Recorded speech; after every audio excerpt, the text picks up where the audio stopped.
Here's part 2 of the video for the study guide number 3. I'm going to start with number 33. Number 3 is asking you to write an equation for the line with the given slope and the y-intercept.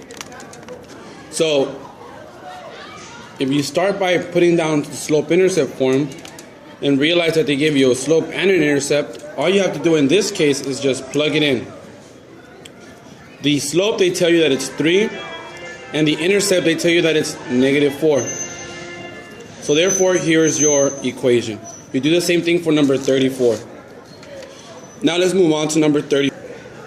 Number 35, they give you a point and they give you a slope. Therefore, you can use the point slope formula, which says y minus y sub 1 is equal to m times x minus x sub 1. You plug in your slope. Your slope is 3. Your x sub 1, is 1. So I'm going to plug in my 1 here.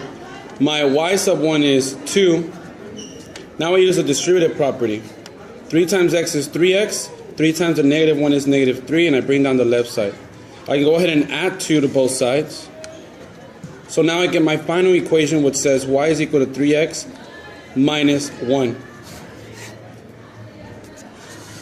You do the same thing for numbers 36, 37. Now let's go ahead and do number 38. Okay, so let's do number 38 now. Number 38 is asking you to write an equation for the line that contains each given pair of points. So number 38 gives you these two pairs of points. They want you to create an equation, but you don't have a slope, so therefore let's create a slope first. My points are 5, 7 and -1, 1. So my y sub 1 is 7, my y sub 2 is 1, x sub 2 is -1, and x sub 1 is 5. Let's go ahead and create a slope by using this formula.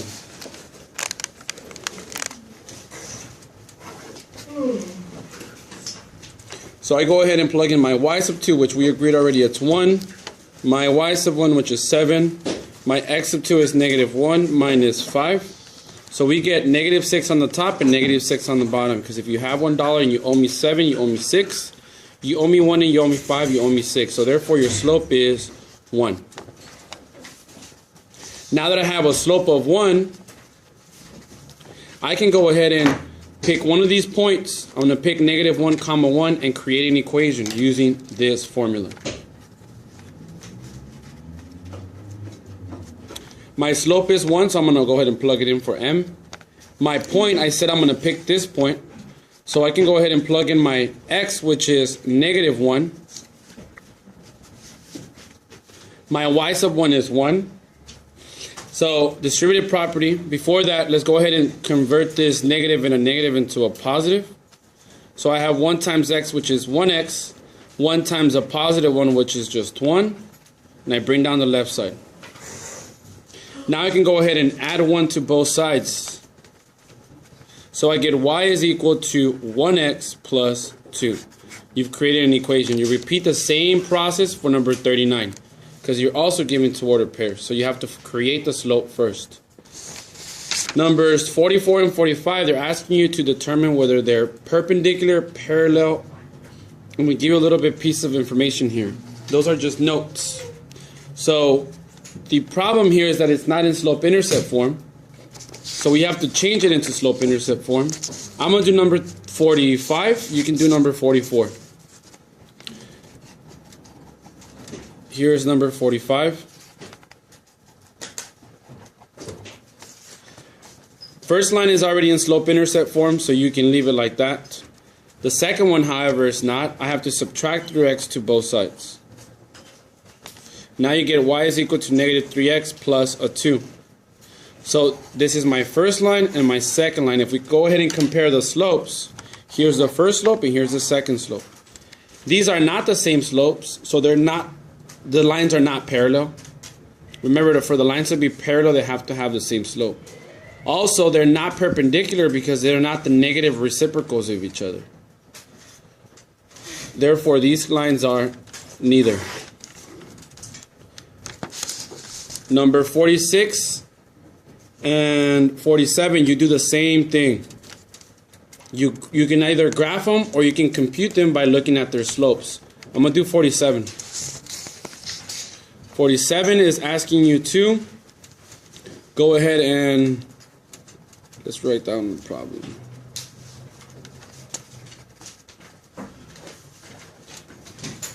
So this one's already in slope-intercept form. This one is not, however, but if you go ahead and divide every single term by 6, you go ahead and get a new line that looks like this. Negative 1 over 6x. 18 divided by 6 is some number. Let's just leave it like that. It doesn't matter. So if you take a look at the slope here and the slope here, they're not negative reciprocals of each other because they have the same sign. They have to have opposite signs to be negative reciprocals of each other. They're not the same slope, so therefore they're not parallel, nor are they perpendicular, so we can also call these neither. You go ahead and repeat the process for 48, 49, 50, and 51. Number 40, you're given 2 points. Here's one of them, and here's another one. They're asking you to write an equation for each line in slope-intercept form. Therefore, we have to create a slope because all we have right now are 2 points. We have 0, 2. No, not 0, 2. 2, 0, sorry. 2, 0. And we're given 0, negative 3. You have to use this formula. Y sub 2 minus y sub 1 over x sub 2 minus x sub 1. You create a slope first. So here's my y sub 2 minus 0. My 0 minus a minus 2. No, shoot.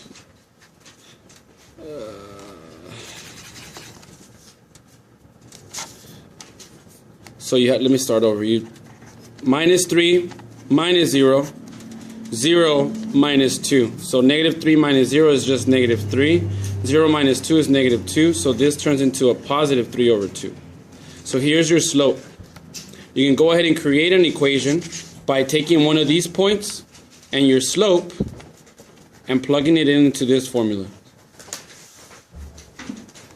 My slope was 3 over 2. My point is 2, 0, but my x value is 2, so I'm going to put a 2 here. My y sub 1 is 0.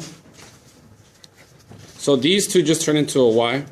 This is the distributive property, which gives you 3 over 2x. And you technically have a 1 over here. So when you multiply 3 halves by a negative 2, you can cancel out the 2, and you're left with negative 3. So here's your equation. You repeat the same thing for number 41.